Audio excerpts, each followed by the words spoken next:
ನಮಸ್ಕಾರ ಸ್ನೇಹಿತರೆ, ಗಾಯತ್ರಿ ಹಾಬೀಸ್ ಚಾನಲ್ಗೆ ನಿಮಗೆಲ್ಲ ಸ್ವಾಗತ. ಇವಾಗ ಬೆಳಿಗ್ಗೆ 7 ಗಂಟೆ ಆಗ್ತಾಯಿದೆ. ವ್ಲಾಗ್ ಸ್ಟಾರ್ಟ್ ಮಾಡಿದ್ದೀನಿ. ತುಂಬ ಎಲೆಗಳೆಲ್ಲ ಬಿದ್ಕೊಂಡಿತ್ತು, ತುಂಬ ಗಿಡಗಳಿದೆಯಲ್ಲ, ಅದಕ್ಕೋಸ್ಕರ ಅದನ್ನೆಲ್ಲ ಇವಾಗ ಕ್ಲೀನ್ ಮಾಡ್ಕೊಂಡಿದ್ದಾಯಿತು. ಕ್ಲೀನ್ ಮಾಡಿಕೊಂಡು ಈಗ ಸಂಡಿಗೆ ಮೆಣಸು ಒಣಗಿಸೋಣ ಅಂತ ಬಂದಿದ್ದೀನಿ. ಬೆಳಿಗ್ಗೆ ಬೇಗನೆ ಒಣಗಿಸ್ಬಿಡೋಣ ಅಂಥೇಳಿ ಒಂದು 3 kg ಸಂಡಿಗೆ ಮೆಣಸನ್ನ ಮಾಡ್ತಾಯಿದ್ದೀವಿ. ಆಗಲೇ ಸುಮಾರಿಷ್ಟು ಮಾಡ್ಕೊಂಡ್ವಿ, ಇನ್ನೂ ಒಂದಿಷ್ಟು ಮಾಡ್ಕೊಳ್ಳೋಣ ಮಳೆಗಾಲದ ತಯಾರಿಗೆ ಅಂಥೇಳಿ. ಇವಾಗ ಇದನ್ನೆಲ್ಲ ಹರಡ್ಕೊಂಡು ಒಣಗಿಸ್ಕೋಬೇಕು. ನಿನ್ನೆ ಬ್ಲಾಗಲ್ಲಿ ತೋರಿಸಿದ್ದೆ ಮೆಣಸೆಲ್ಲ ಮೊದಲನೇ ದಿನ ಹಾಗೆಯೇ ಹರಡ್ಕೊಂಡಿರೋದು. ಆಮೇಲೆ ಸಂಜೆ ಇದನ್ನೆಲ್ಲ ಕಟ್ ಮಾಡಿಬಿಟ್ಟು ಹುಳಿ ಮಜ್ಜಿಗೆಯಲ್ಲಿ ಹಾಕಿರುವಂಥದ್ದು. ಇದಕ್ಕೆ ಅಮ್ಮ ಕೆಲವೊಂದಿಷ್ಟು ಸಾಮಗ್ರಿಗಳೆಲ್ಲ ಹಾಕಿದ್ದಾರೆ. ಅದು ಏನು ಅನ್ನೋದನ್ನು ಗಾಯತ್ರಿ ಕಿಚನಲ್ಲಿ ಶೇರ್ ಮಾಡ್ತೀನಿ. ತುಂಬ ಟೇಸ್ಟಿಯಾಗಿರುತ್ತೆ ಮಾತ್ರ. ಇದನ್ನ ಎಣ್ಣೆಯಲ್ಲೆಲ್ಲ ಕರ್ಕೊಂಡು ತಿನ್ನೋದಕ್ಕೆ ಚೆನ್ನಾಗಿರುತ್ತೆ ಊಟದ ಜೊತೆಗೆ. ಬಿಸಿಲು ಬರೋದ್ರೊಳಗೇ ಹರಡ್ಕೊಳ್ಳೋಣ ಅಂಥೇಳಿ ಹರಡೋದಕ್ಕೆ ಬಂದೆ. ಬೇಗ ಇದ್ರೆ ಹರಡು ಮುಗಿಸ್ಬಿಟ್ಟು ತುಂಬ ಮಾವಿನ ಹಣ್ಣು ತಗೊಂಡು ಬಂದಿದ್ದಾರೆ. ಅದರ ಹಪ್ಪಳ ಕೂಡ ರೆಡಿ ಮಾಡೋಣ ಅಂತ ಅಂದ್ಕೊಂಡಿದ್ದೀನಿ. ಇವತ್ತಿನ ವ್ಲಾಗ್ ನೋಡೋದಕ್ಕಿಂತ ಮುಂಚೆ ಹೊಸಬರಾಗಿದ್ದರೆ ಸಬ್ಸ್ಕ್ರೈಬ್ ಮಾಡಿ, ಪಕ್ಕದಲ್ಲಿರುವಂತಹ ಬೆಲ್ ಐಕಾನನ್ನು ಪ್ರೆಸ್ ಮಾಡಿ. ನಾನು ಮುಂದೆ ಹಾಕುವಂಥ ಎಲ್ಲ ವಿಡಿಯೋ ನೋಟಿಫಿಕೇಷನ್ ನಿಮಗೆ ಸಿಗುತ್ತೆ. ಇದಕ್ಕೆ ಹುಳಿ ಮೊಸರು ಹಾಕಿರ್ತೀವಲ್ಲ, ಅದರಲ್ಲಿ ಬೆಣ್ಣೆ ಅಂಶ ಇರುತ್ತೆ, ಕೈಗೆಲ್ಲ ಬಡಿಯುತ್ತೆ. ಬೆಳಗ್ಗೆ ಟೈಮ್ ಬೇರೆ ಒಂಥರ ಅಂಟಂಟಾಗತ್ತೆ ಅಂತ ಹೇಳ್ಬಿಟ್ಟು ನಾನೊಂದು ಕವರ್ ಗ್ಲೌಸ್ ಹಾಕ್ಕೊಂಡಿದ್ದೀನಿ ಇದನ್ನೆಲ್ಲ ಹರಡೋದಕ್ಕೆ. ಮತ್ತು ಕೆಲವೊಮ್ಮೆ ಖಾರ, ಕೆಲವ್ರ ಕೈ ಕೂಡ ಗಮಿಯುತ್ತೆ. ಖಾರ ಜಾಸ್ತಿ ಇದ್ರೆ ಒಂಥರ ಉರಿ ಆಗುತ್ತೆ. ನನಗೆ ಆ ಥರ ಏನಾಗಲ್ಲ, ಉಪ್ಪಿನಕಾಯಿ ಬೀಸಿದ್ರು ಕೂಡ ಉರಿ ಆಗಲ್ಲ. ಆದರೂ ಕೂಡ ನಾನು ಹಾಕ್ಕೊಂಡಿದ್ದೀನಿ. ಇವಾಗ ಇದೆಲ್ಲ ಒಂದು ಸಾರಿ ಹರಡ್ಕೊಂಬಿಡೋಣ. ಸಂಜೆ ಮತ್ತೆ ಇದನ್ನು ಪುನಃ ಮಜ್ಜಿಗೆಗೆ ಹಾಕಬೇಕು. ಅದಕ್ಕೆ ಮಜ್ಜಿಗೆನ ಹಾಗೇ ಎತ್ತಿಡಬೇಕು. 2 ಪಾತ್ರೆ ತುಂಬಿದೆ, ಯಾಕೆಂದರೆ 3 kg ಇದೆಯಲ್ಲ, ಅದಕ್ಕೆ ದೊಡ್ಡ ಪಾತ್ರೆಯಲ್ಲಿ 2 ಪಾತ್ರೆಯಷ್ಟು ಆಗಿದೆ. ಮೇಲ್ಗಡೆ ಒಂದು ಕವರ್ ಮುಚ್ಚಿಬಿಟ್ಟು ಅದ್ರ ಮೇಲೆ ವೇಟ್ ಹೇರಿಟ್ಟಿದ್ವಿ. ಮಜ್ಜಿಗೆಯನ್ನು ಚೆನ್ನಾಗಿ ಕುಡಿದು ಮೆಣಸು ಚೆನ್ನಾಗಿ ಉಬ್ಬಿ ಬಂದಿರುತ್ತೆ. ಅದು ನೋಡಿ ಎಷ್ಟು ಚೆನ್ನಾಗಿ ಒಳ್ಳೆ ಉಬ್ಕೊಂಡು ಬಂದಿದೆ ಅಂಥೇಳಿ. ಮಜ್ಜಿಗೆ ಮೆಣಸು ರೆಡಿ ಆಗ್ತಿರೋದನ್ನು ಒಣಗಿಸಿದೆ. ಆಗಲೇ ಇನ್ನೊಂದು ಬ್ಯಾಚ್ ರೆಡಿ ಆಗಿತ್ತು, ಅದನ್ನು ಕೂಡ ಒಣಗಿಸಿದ್ದಾಯಿತು. ಆಮೇಲೆ ಸಂಡಿಗೆ ಮಾಡಿದ್ದನ್ನು ತೋರಿಸಿದ್ನಲ್ಲ, ಅದನ್ನು ಕೂಡ ಒಣಗಿಸಿದ್ದು, ಹಪ್ಪಳ ಇವೆಲ್ಲ ಒಣಗಿಸಾಯಿತು. ಇವಾಗ ದೇವ್ರ ಪೂಜೆಗೆ ಹೂ ಕೊಯ್ಯೋಣ ಅಂತ ಬಂದಿದ್ದೀನಿ. ಹಕ್ಕಿಗಳ ಚಿಲಿಪಿಲಿ ಕೇಳಿಸ್ತಾ ಇರ್ಬೋದು ನಿಮಗೂ ಕೂಡ. ಈ ಬೆಳಗಿನ ವಾತಾವರಣ ಹಳ್ಳಿಯಲ್ಲಿ ತುಂಬಾ ಚೆನ್ನಾಗಿರುತ್ತೆ. ತುಂಬ ಗಿಡದಲ್ಲಿ ಹೂಗಳಿಂದ ತುಂಬಿಕೊಂಡಿದೆ. ಮಂಜಟ್ಲೆ ಹೂವಂತೂ ಎಷ್ಟೊಂದಾಗಿದೆ, 2-3 ಥರದ್ದು ಇದೆ. ಗಿಡ ತುಂಬ ಹೂಗಳಿಂದ ತುಂಬಿಕೊಂಡಿರುತ್ತೆ. ಅದರಲ್ಲೂ 365 ದಿವಸನೂ ಹೂವು ಆಗುತ್ತೆ. ಅದನ್ನು ನೆಟ್ಕೊಂಡ್ಬಿಟ್ರೆ 2-3 ಥರ ಇದೆ. ಒಂದು ಸ್ವಲ್ಪ ದೊಡ್ಡದು, ಒಂದು ಸ್ವಲ್ಪ ಚಿಕ್ಕದು, ಆ ಥರದ್ದೆಲ್ಲ ಇದೆ. ಅದಕ್ಕೆ ಇಲ್ಲಿ ಪೂಜೆಗೆ ಹೂ ಕೊಯ್ಯೋದಕ್ಕೆ ಯಾವಾಗೂ ಹೂವಿಲ್ಲ ಅಂತಂತೂ ಆಗೋದೇ ಇಲ್ಲ. ಹೂ ಕೊಯ್ತಾ ಇರುವಾಗ ನನಗೆ ಹಾಡೆ ಬಳ್ಳಿಯಲ್ಲಿ ಆದಂಥ ಒಳ್ಳೆ ದ್ರಾಕ್ಷಿ ಗೊಂಚಲಾಗಿ ಆಗಿರುವಂಥ ಹಣ್ಣುಗಳು ಕಾಣಿಸ್ತಾ ಇತ್ತು. ಅದನ್ನು ಕೂಡ ವಿಡಿಯೋ ಮಾಡಿಕೊಂಡೆ. ಬೆಳೆ ಮುಳ್ಳೆಣ್ಣು ಥರನೇ ಇದೆ ನೋಡೋದಕ್ಕೆ. ಅದು ತುಂಬ ಔಷಧಿ ಗುಣವನ್ನು ಹೊಂದಿದಂಥ ಬಳ್ಳಿ ಅದು. ಅದ್ರ ಬಗ್ಗೆ ಬೇಕಾದರೆ ಒಂದು ವಿಡಿಯೋ ಮಾಡ್ತೀನಿ. ಈಗ ಹೂವೆಲ್ಲ ಕೊಯ್ದಿದ್ದಾಯಿತು. ಮನೆಗೆ ಬಂದೆ. ಅಮ್ಮ ಇಲ್ಲಿ ದೋಸೆ ಎರಿತಾ ಇದ್ದಾರೆ. ತುಂಬ ಚೆನ್ನಾಗಿ ಬರುತ್ತೆ. ಬರೀ ಉದ್ದು ಅಕ್ಕಿ 2 ಹಾಕಿಬಿಟ್ಟು ದೋಸೆ ಮಾಡಿದ್ದಾರೆ ಇವತ್ತಮ್ಮ. ಬೇರೆ ಏನೂ ಹಾಕಿಲ್ಲ. ಉದ್ದು ಮತ್ತು ಅಕ್ಕಿ 2 ಹಾಕಿದ್ರೂ ನೋಡಿ ಎಷ್ಟು ಚೆನ್ನಾಗಿ ಬರುತ್ತೆ ದೋಸೆ. ಒಳ್ಳೆ ಗೂಡಾಗಿ ಬಂದಿದೆ. ಈ ದೋಸೆಗೆ ಅಮ್ಮ ಅವಲಕ್ಕಿ, ಕಡಲೆಬೇಳೆ, ಮೆಂತೆ ಏನೂ ಕೂಡ ಹಾಕಿಲ್ಲ. ಬರೀ ಉದ್ದು ಅಕ್ಕಿ 2 ಹಾಕಿ ಮಾಡಿರೋದು.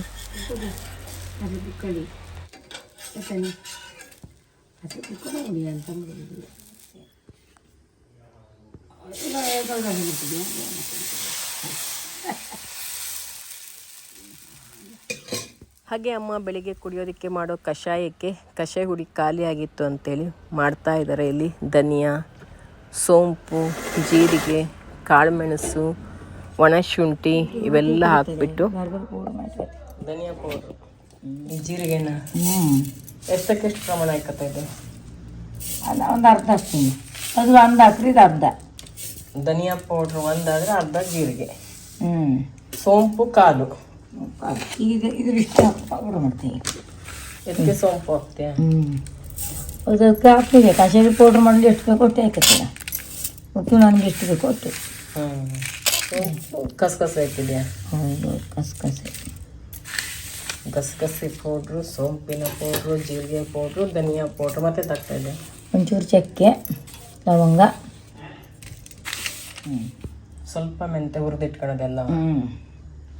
ಹುರಿದಿಟ್ಕೊಳ್ಳೋದು ಅಷ್ಟೇ ಹಾಕಬೇಕು. ಕೊತ್ತಂಬರಿನೂ ಇದಕ್ಕೆ ಬೆರೆಸ್ತೆ ಕೊತ್ತಂಬರಿ ಏಲಕ್ಕಿ ಪೌಡ್ರ್ ಹಾಕ್ತೀಯ ಅದಕ್ಕೆ? ಪೌಡ್ರ್ ಇದು ಏಲಕ್ಕಿ ಪೌಡ್ರ್ ಇದು ಮಾಡೋದೆ.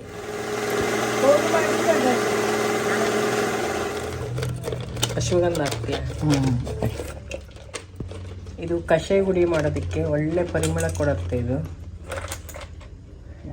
ಹೀಗೆ ಪರಿಮಳ ಘಮ ಘಮ ಕೊಡ್ತಾ ಇರ್ತದೆ. ಶುಂಠಿ, ಒಣ ಶುಂಠಿ, ಚಕ್ಕೆ,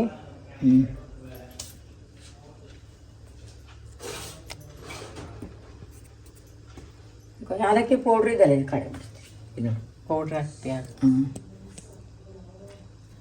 ಮಾಡಿಟ್ಟಿದ್ದೀನಿ. ಎಷ್ಟು ಲವಂಗ ಹಾಕ್ತೆ? ಹೀಗೆ ಈ ಥರ ಒಳ್ಳೆ ಕಷಾಯ ಪುಡಿ ಇದ್ರೆ ಕಷಾಯ ಕೊಡಲು ಮಸ್ತ್ ಆರೋಗ್ಯಕ್ಕೂ ಒಳ್ಳೆಯದು. ಚಂದ. ನೋಡಿ ಅಮ್ಮನ ಕಷಾಯದ ಪುಡಿ ರೆಡಿ. ಈ ರೀತಿ ಕಷಾಯ ಪುಡಿ ಏನಾದ್ರು ನೀವು ಮಾಡಿಟ್ಕೊಂಡ್ರಿ ಅಂದರೆ ನಿಮಗೆ ಟೀ ಕಾಫಿ ಏನೂ ಕುಡಿಬೇಕು ಅನ್ಸಲ್ಲ, ಕಷಾಯನೇ ಮಾಡ್ಕೊಂಡು ಕುಡಿಬೇಕು ಅನ್ಸುತ್ತೆ. ಎಷ್ಟು ಚೆನ್ನಾಗಿರುತ್ತೆ. ಹಾಕ್ತೆ ಪರಿಮಳ ಅಂತೂ ಒಳ್ಳೆ ಘಮ ಘಮ ಅಂತಿರುತ್ತೆ. ಎಂಥ ಕಷಾಯ ಕುಡ್ದಿದ್ದವರು ಕೂಡ ಕುಡಿತಾರೆ, ಇದ್ರ ಪರಿಮಳಕ್ಕೇನೆ ಕುಡಿತಾರೆ. ಮತ್ತು ಗ್ಯಾಸ್ಟ್ರಿಕ್ ಇರೋರಿಗೆಲ್ಲ ತುಂಬ ಒಳ್ಳೆಯದು. ಇದಕ್ಕೆ ಜೀರಿಗೆ, ಸೋಂಪು ಎಲ್ಲ ಹಾಕಿರ್ತಾರಲ್ವ, ಜೀರ್ಣಕ್ಕೂ ತುಂಬ ಒಳ್ಳೆಯದು ಶುಂಠಿ ಇದನ್ನೆಲ್ಲ ಹಾಕಿರೋದ್ರಿಂದ. ಹಾಗೆ ಮೆಂತೆ ಮತ್ತು ಧನಿಯಾ ಎಲ್ಲ ಹಾಕಿರೋದ್ರಿಂದ ದೇಹಕ್ಕೆ ತಂಪು. ಇದು ಫ್ರೆಶ್ ಕಬ್ಬಿನ ಜ್ಯೂಸ್ನ ಕಬ್ಬಿನ ಹಾಲು. ಮತ್ತು ಊರಿಗೆ ಬರ್ತಿದ್ದಂಗೆ ಒಳ್ಳೆ ಕಬ್ಬಿನ ಹಾಲು ಸಿಕ್ಕಿದೆ. ಇವಾಗ ಸೋಸ್ಕೊಂಡು ಕುಡಿಬೇಕು ಕಬ್ಬಿನ ಹಾಲಿನ ಪಾರ್ಟಿ. ಇದು ಜೊತೆಗೆ ಅರ್ಶಿ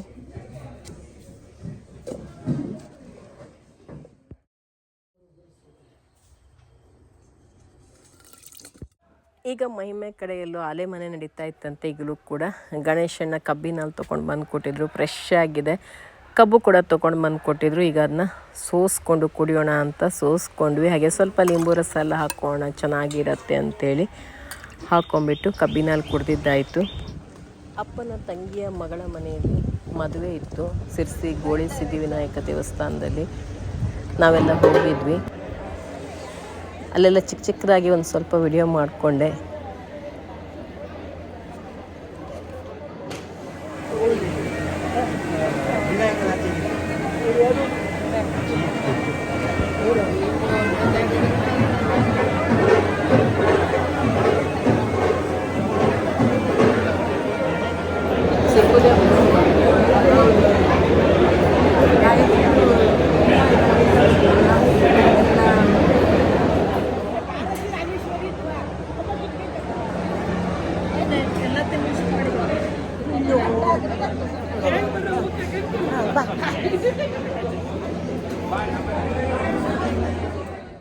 ಇವರೇ ಅಪ್ಪನ ತಂಗಿ ಭಾಗತ್ತೆ. ಇವ್ರ ಮಗಳ ಮನೆಯಲ್ಲಿ ಮದುವೆ ಆಗಿತ್ತು.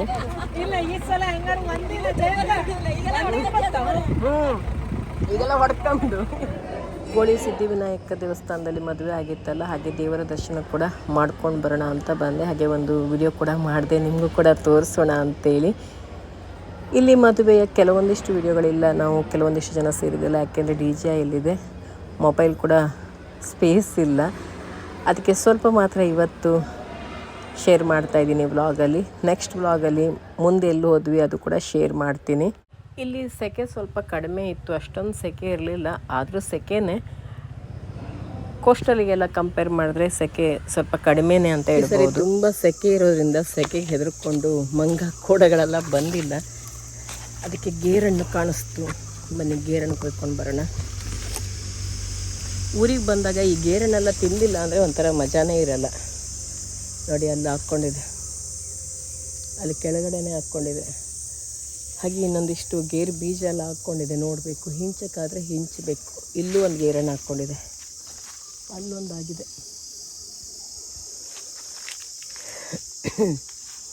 ತುಂಬ ಅಂದರೆ ತುಂಬ ಸೆಕೆ. ಈ ಸೆಕೆಗೆ ಒಂಥರ ಪ್ರಾಣಿಗಳಿಗೂ ಕೂಡ ತುಂಬ ಕಷ್ಟ ಆಗುತ್ತೆ ಅನಿಸುತ್ತೆ. ಅದಕ್ಕೆ ಯಾವ ಪ್ರಾಣಿಗಳು ಇಲ್ಲೆಲ್ಲೂ ಕಾಣಿಸ್ತಾನೇ ಇಲ್ಲ. ಇಲ್ಲಾಂದರೆ ಹಿಂದಿನ ಸರಿ ಎಲ್ಲ ಕ್ಯಾಶಾಳ ಮತ್ತು ಮಂಗ ಇವೆಲ್ಲ ಜಾಸ್ತಿ ಇತ್ತು. ನೋಡಿ ಇದು ಗೇರನ್ನು ಕೊಯ್ಯೋಣ.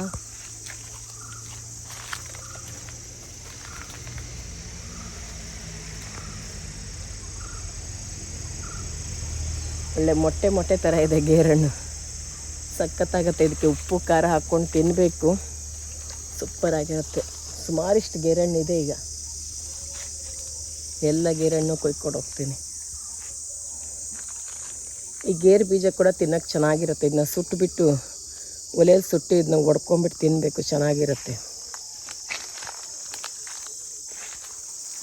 ಈ ಥರ ಹಸಿ ಗೇರು ಬೀಜ ಇರುತ್ತಲ್ಲ, ಇದರಂತೂ ಒಡ್ಕೊಂಡು ತಿಂದರೆ ಕಟ್ ಮಾಡ್ಕೊಂಡು ತಿನ್ನಬೇಕು.